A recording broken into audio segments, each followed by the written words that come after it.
3 minggu yang lalu ya aku masih 150.000 kan pas di sini. 3 minggu dari 150 jadi 380.000 open porto ini ya. Open Oke. porto. Coba bro kasih unjuk kita yang terakhir tuh di mana? Kalau misalnya 35, gue bisa nambah deh. Ya. Tapi waktu nyentuh 35, gue bilang gini, kalau misalnya 30 baru gue nambah. Ya, betul. Karena psikologis kok. Makanya gue bilang, kalau trade itu pertama aku pasti no emotion. Tapi untuk melakukan no emotion itu berarti size lu harus yang memang tidak ada emotion kalau lu sampai trading di situ. 380 ini tuh including 80.000 yang kemarin di TP atau excluding? Excluding itu. Excluding? Sebentar. Berarti lu 460.000 dong? Ya, kurang lebih. Oke, gini, ini sepanjang sejarahnya The Overpost ya, gue belum pernah undang satu orang yang sama dalam 30 hari. Soalnya biasanya itu kalau misalnya kita udah ngobrol, gue tuh nanyanya lumayan komprehensif, jadi biasa topiknya udah habis gitu. Apapun yang gue mau nanya, ya gue udah nanya semuanya. Makanya butuh waktu mungkin 3 bulan, 6 bulan, 1 tahun, sampai marketnya itu berubah, supaya gue ada hal baru yang gue bisa tanya gitu kan. Nah, tapi sedikit konteks, kalau misalnya teman-teman belum nonton video gue sebelumnya, jadi Bro Kevin ini adalah trader crypto. Dan dia itu adalah yang viral gara-gara dia mengubah $2.000, which is sekitar 30 juta, menjadi 3-4M dalam waktu 1 bulan gitu kan. Lalu kemarin di video yang gue upload tanggal 18 Juni, intinya tuh dia ngebuka portfolionya lah. Dia kasih tahu perjalanannya, dia trade-nya apa aja. Kalian bisa lihat semuanya di situ, kalau misalnya belum nonton tinggal klik aja. Tapi secara recap-nya itu kayak gini, summary-nya. Summary intinya dia masukin 2.000, naikin jadi 250.000, take profit buat beli Porsche. Ya. Abis itu dari 250.000 turun ke 43.000. Dari 43.000 itu terakhir kita podcast itu udah naik lagi ke 150.000 gitu kan. Jadi udah naik turun kayak gitu. Nah kalau misalnya gue boleh sejujur-jujurnya ya, gue tuh sebenarnya lumayan skeptis. Bahkan setelah dia kasih unjuk dan gue ngobrol sama dia sampai berapa, sekitar 2 jam pun gue masih skeptis gitu. Gue sambil bilang ke dia kayak gini, bro nanti kalau misalnya lu sampai 300.000 lagi, lu kasih tau gue ya gitu. Cuman kalau misalnya boleh jujur ya, gue ngaku di sini ya bro ya. Itu tuh gue ngomongnya dengan nada yang nggak percaya. Bukan, soalnya kan pengetahuan gue tentang trading itu adalah bukan seperti ini kan. Dan gue udah sering dengar orang-orang bilang trading itu susah bikin kaya lah. Lalu ini mungkin cuman beruntung doang gitu kan. 30 juta jadi 3M sebulan. Banyak banget yang skeptis kok. Banyak yang skeptis ya? Banyak. Even gue kemarin ke event-event acara gitu, semuanya pada bilang mereka skeptis. Ya, mungkin Terus ya. mungkin orang terdekat lu juga pada skeptis kali. Oh iya, keluarga gua, ibu dan ayah saya juga, gua juga lagi pada skeptis. Mungkin mereka pikir lu cuci duit atau apa gitu. Ya makanya pada bilang uangnya dari mana gitu. Nah, cuman yang menariknya apa ya? Walaupun gue ada skeptis itu, cuman di kepala gue tuh ada perdebatan gitu. Soalnya skeptis, tapi di open portal gitu. Jadi susah buat dibantah juga kan kalau misal. Jadi kemarin tuh yang skeptis, gue suruh mereka cek aja foto gue. Oh, lu kasih Gue handphonenya? kasih. Nah, abis itu mereka baru ngomong, bro, gue juga gue sebenarnya sebelumnya skeptis, tapi gila lu open foto ke teman-teman semua event gitu kan. Jadi mereka jadi percaya gitu. Iya. Ya emang dia soalnya kan setahu gue lah ya, ini satu-satunya yang open portal gini yang show juga buat membuktikan gitu ya. Dan kenapa dia datang lagi hari ini? Soalnya dia kemarin WA gue, kok udah 300.000 katanya. Ya. Tapi udah lebih hari ini. Udah lebih lagi. Lebih. Nah makanya tujuannya podcast kita hari ini adalah supaya kita sama-sama belajar. Gue juga mau mengosongkan gelas gitu ya, supaya kita sama-sama tahu gimana caranya kita bisa mendapatkan uang dari trading crypto dengan caranya Bro Kevin Jonathan gitu ya. Silakan bro, langsung aja kita mulai dari share skin supaya kita lihat sekarang udah berapa gitu. Update ya. Oke. Gue coba share. Oke, jadi sekarang 379.000 guys. Betul. Tadi pas gue datang sini masih 380.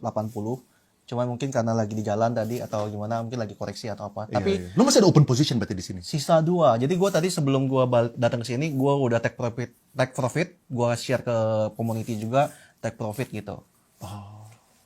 Iya. Dan ini berarti dalam waktu 1 bulan ya? Soalnya kan terakhir lu datang ke sini tuh kita upload 18 Juni, berarti sekarang kan tanggal 11 Juli. Betul. Berarti sekitar 3 minggu. 3 minggu yang lalu, aku masih 150.000 kan pas di sini. 3 minggu dari 150 jadi 380.000 open porto ini ya. Oke. porto. Coba bro kasih unjuk kita yang terakhir tuh di mana? Oke, mungkin pertama kan aku yang dari 2.000 itu ya di bulan 4 gitu kan. Nah, habis itu kan topnya sampai ke 250 ya. Iya. Nah, itu aku tariklah sekitar 200.000 kurang lebih. And then pas tanggal 17 kurang lebih yang pas kita call ada podcast waktu itu di range 150 148 46 gitu Benar, kan. benar. Nah, itu pas tanggal 17 gitu. Nah, abis itu kan gua trading, tapi waktu itu pas lagi ada perang juga kan besoknya. Nah, habis itu gue coba ambil kesempatan lagi di situ sih. Jadi kayaknya profit dalam 1 bulan ini gedenya karena gue pas ngambil yang kejadian perang itu. Ya, gue mau tanya bro, menurut lu ya, apakah kejadiannya ini kan bisa dibilang ya, kalau misalnya dari 150.000 jadi 380.000, ini kan kenaikan yang fantastis bro. Betul. Kayak more than 100% in less than 30 days gitu kan. Ya. Menurut lo apakah ini adalah faktor keberuntungan? Soalnya kan sekarang Bitcoin itu lagi rally. Sekarang lagi ATH gitu kan. Betul. Gue nggak tahu bisa lanjut ke 120.000 atau enggak nih gitu Oke. kan. Kayaknya bentar lagi 120 deh. Ini udah 118 kan. Benar 18 Tinggal kan. 2.000 lagi lah. Nah, jadi apakah kenaikan ini cuman gara-gara itu? Ya kan Bitcoin ATH ya pantesan aja lu punya porto bisa ATH. Oke. Sebenarnya kalau bisa dibilang, ya tentunya lah kalau nggak naik nggak mungkin foto gue naik kan. Naik juga gitu. Tapi intinya kalau memang begitu kayaknya nggak banyak deh orang-orang yang mengambil kesempatan kemarin dan kenaikan ini karena banyak yang udah buang barang kan. Dan kayak kemarin kita bisa tahu juga mungkin dari 2 bulan yang lalu kayak announce kalau mereka udah buang barang gitu kan. Berarti kan mereka nggak ada ambil di posisi yang kenaikan ini gitu kan. Tapi intinya naik turun kan pasti harus ada volatile lah. Jadi kalau aku kan main di futures, jadi bisa long bisa short. Kebetulan position aku kemarin masih conviction untuk long dari bottomnya itu, dari bottom yang pas perang. Oke.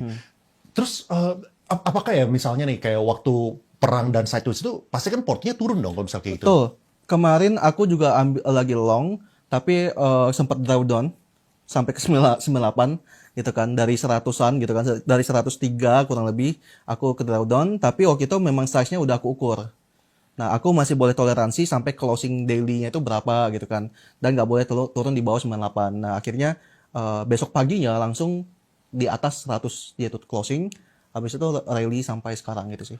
Oke, kita ini nggak sih? Jadi tujuannya ini gue pengen menjadikan lu punya trade sebagai studi kasus sih. Oke. Jadi lu kemarin pasang posisi apa, lalu apa yang lu lihat, ya harapannya dari teman-teman yang lain juga bisa ikutan pelajarin lu punya thought process gitu. Oke, jadi sebenarnya kan basicnya adalah yang aku selalu bilang kalau aku tuh FOMO kalau orang-orang lagi ketakutan. Aku cenderung berani mengambil itu, tapi tetap bukan berarti ketika lagi turun kita hajar beli-beli juga gitu kan. Nah, sebelum aku istilahnya orang takut aku beli, aku melihat market structure juga secara teknikal. Oh, ini secara weekly candlestick belum jebol, belum closing gitu kan. Tunggu konfirmasi, daily tunggu konfirmasi. Nah, jadi pas lagi momen seperti itu, aku itu lihat, wah, ini support major nih. Supportnya support kuat, support daily, support weekly. Dan kita tahu bahwa entah kenapa pas di momen perang-perang yang beberapa kali itu, dan kayak ada debat antara Trump juga gitu kan, dengan US, Iran, terus mereka kayak saling serang-serangan. Secara nggak langsung tuh aku lihat, loh kok price actionnya lumayan bisa narik juga ya di saat perang. Berarti kan beda dengan tarif. Tarif itu nggak ada nafas kok. Turun seturun-turunnya. Sedangkan di saat perang ini, di saat Trump lagi tidak ngomong, di saat market tidak ada perang, itu habis perang langsung naik berkali-kali. Jadi aku mencoba consider, kan aku selalu bilang aku probabilitas gitu kan. Di situ aku udah ukur, oh aku rela berapa cut loss-nya. Aku rela cut loss-nya berapa, and then aku udah hitung size-nya, oke, aku bisa terima sekitar 3% minus cut loss, and then aku open. Dan waktu itu belum sampai ke cut loss-nya, baru kayak 2%. Oh, jadi bisa dari cover. Habis itu, wah jauh banget lagi. Oh. Gua boleh ini nggak sih? Boleh, gue nggak tahu deh apakah boleh lu share screen supaya kita lihat dari trading view atau dari apa gitu. Kita ngomongin misalnya ya, kayak lu di sana ada trade-nya per kapan. Besok kita coba baca dari market structure apa yang lu lihat saat itu gitu. Oke, jadi ini gue udah take profit hari ini, dan mungkin kalau yang aku mau bahas itu adalah ketika aku mengambil Bitcoin itu di sini, itu di 103.700 pas di tanggal bulan 6 tanggal 17. Jadi after kita podcast waktu itu. Oke. Nah, kalau jadi, di 6-17. ya, Oke, 6, 17 Juni ini 17 Juni ya. Ini Oke. baru semalam banget gue closing. Sebenarnya ini closing gue 95.000 kok. Cuman gue sempet kayak average down dan lain-lain, jadinya dia terlihat di sini 78. Tapi kalau kita lihat di order close di sini. Di sini ada BTC yang dimana, nah yang pertama gue closing di 86.000, gue TP profit 86.000 USDT, and then gue tarik lagi 9.500. Nah ini gue ambil di posisi dimana BTC-nya itu pas di 103.000. Nah, secara analisanya kalau kita lihat di trading view, berarti kan gue ambil di area sekitar, berarti gue ambil di area sekitar sini kok. 107.300 kan. 17 Juni ya ini ya. Ya. Nah, jadi gini, di momen seperti ini, gua itu ambil di harga 103.000 di sini. Nah, ada alasan kenapa gua ambil di 103.000. Pertama kan, ini memang area demand ya. Demand yang bisa kita lihat di sini nih. Nah, ini area demandnya. Terus, aku masih pede selama dia tidak, aku masih pede selama dia itu tidak closing di bawah support ini. Sorry, kita taruh sini. Nah, ini kan support majornya ya. Jadi kita bilang di momen ini aku tuh percaya bahwa ini berpotensi membuat bull flag dan sampai membuat hari ini kan terbang terus kan. Tuh. Nah, jadi yang aku lakukan adalah aku open posisi dari sini. Dari sini aku open posisi karena confirm reversal kan. Dan aku take profitnya kan di sekitar around di sini 107.000 lah, kurang lebih 106.000, 107.000 gitu. Dan itu aku profit kurang lebih total kalau dilihat dari closing aku ya 86.000